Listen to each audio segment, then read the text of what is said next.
नमस्कार, मैं हूं प्रवीण गौतम।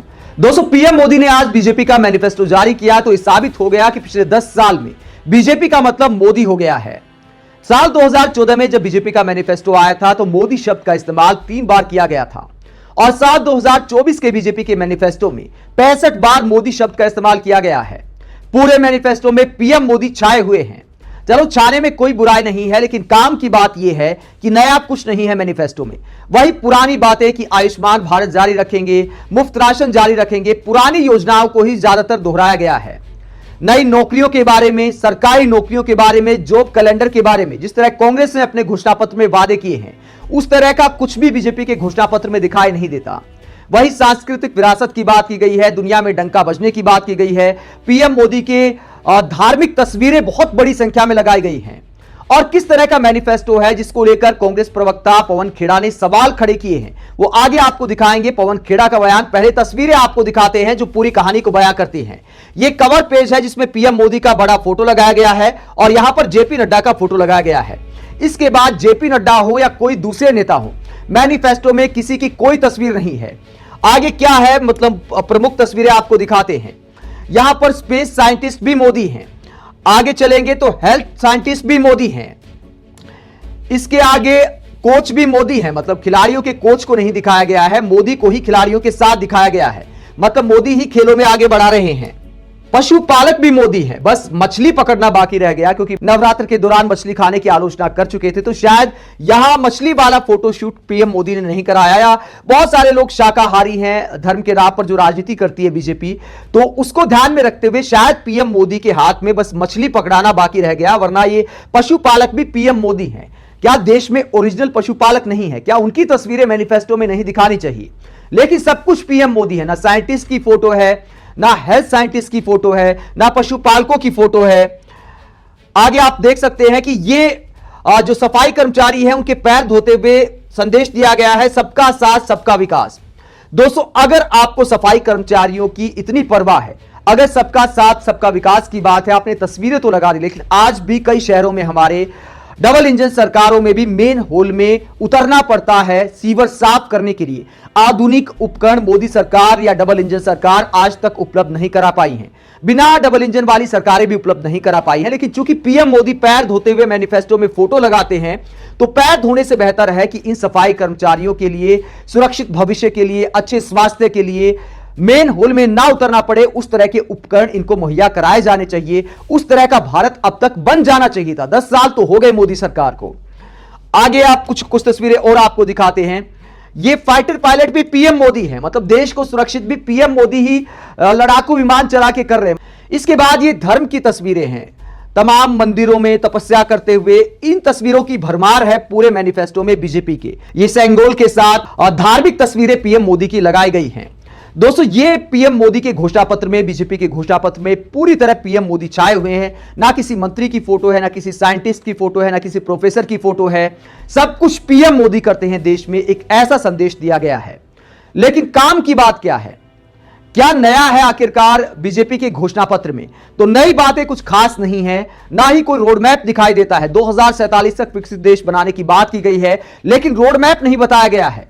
बस बड़ी बड़ी बातें की गई हैं। और इसको लेकर कांग्रेस प्रवक्ता पवन खेड़ा क्या कहते हैं, जरा उनका बयान भी सुना जाए। क्या कहते हैं पवन खेड़ा? यमलोक की एक घटना का मैं जिक्र करना चाहूंगा। यमराज ने एक ऐसी मशीन बनाई थी कि जब भी कोई झूठ बोलता था, वो टन टन आवाज शुरू हो जाती थी। आज सुबह से वो मशीन बंद ही नहीं हो रही, टन टन टन बजे जा रही। तो यमराज बड़े चिंतित हुए। उन्होंने चित्रगुप्त को बुलाया और कहा, चित्रगुप्त, ये बंद क्यों नहीं हो रही? तो चित्रगुप्त ने कहा, महाराज, आज मोदी जी का गारंटी पत्र या संकल्प पत्र जारी होने वाला है। अभी तक बज रही है, आपको डिस्टर्बेंस हो रहा होगा, घंटी की आवाज आ रही है। यह स्थिति एक प्रधानमंत्री की हो गई, एक ऐसे नेता की हो गई जो 10 साल से प्रधानमंत्री है। लेकिन 2014 का जो इनका मैनिफेस्टो था, उसका पेज नंबर 5 पे एक वादा किया था कि स्पेशल टास्क फोर्स बना के काला धन वापस लाएंगे। हुआ क्या? इलेक्टोरल बॉन्ड आ गए। मैं सिर्फ आपको 3-4 उदाहरण दूंगा। हमारे रिसर्च के जो चेयरमैन हैं वो उस पर ज्यादा खुलासा करेंगे। पेज नंबर 6 पे क्या लिखा था कि जो गिरती हुई करेंसी है उसकी कीमत को सुधारेंगे। आज क्या हुआ? $83 पार हो गया। पेज नंबर 8 नॉर्थ ईस्ट में कानून व्यवस्था को मजबूत करेंगे। अब मणिपुर में तो साहब न जा पाते हैं, न मणिपुर पे एक शब्द बोल पाते हैं। ये है हकीकत, ये है असलियत।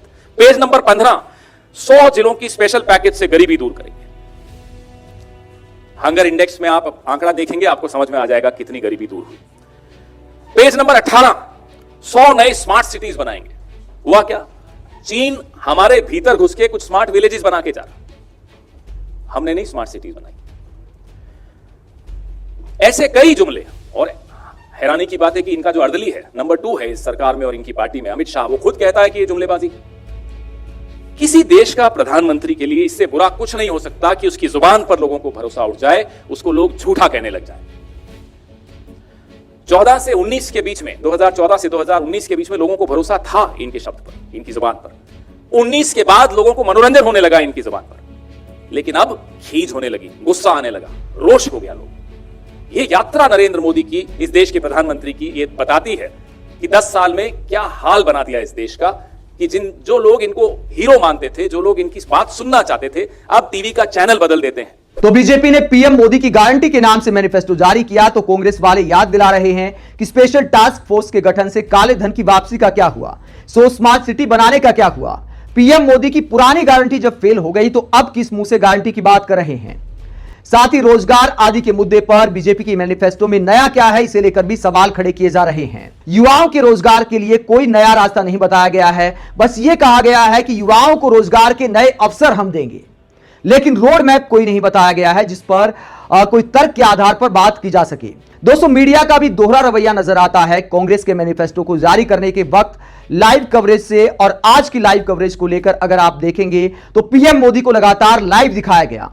अब भी लगातार बीजेपी के घोषणा पत्र की चर्चा की जा रही है टीवी चैनलों पर, जबकि कांग्रेस के घोषणा पत्र की बस इस बात को लेकर चर्चा की गई कि कांग्रेस के घोषणा पत्र के बारे में पीएम मोदी ने जो बयान दिया था कि मुस्लिम लीग की छाप दिखाई देती है, तो उस पर तमाम टीवी चैनलों ने डिबेट कर डाली।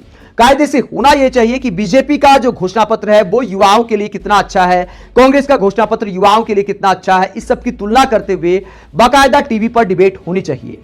लेकिन यह पूरा मामला दिखाता है कि एक समान जो है फील्ड नहीं है सभी पार्टियों के लिए। एक तरफा रुझान दिखाई देता है मीडिया का देश के प्रधानमंत्री के लिए। आप बीजेपी के ऐसे मैनिफेस्टो को लेकर क्या सोचते हैं जहां ज्यादातर पुराने वादे ही दोहराए गए हैं, बड़ी बड़ी बातें की गई हैं। आप बीजेपी के मैनिफेस्टो को लेकर क्या सोचते हैं जिसमें पीएम मोदी पूरे तरह छाए हुए हैं। ऐसा लगता है कि देश के प्रधानमंत्री का नहीं, किसी राजा का घोषणा पत्र है जिसमें राजा की तस्वीरें पूरे घोषणा पत्र में दिखाई देती हैं। कमेंट बॉक्स में अपनी राय जरूर दें। अगर आप हमारी पत्रकारिता को पसंद करते हैं तो थैंक्स के ऑप्शन का इस्तेमाल करें, वीडियो को लाइक करें, चैनल को सब्सक्राइब करें। नमस्कार।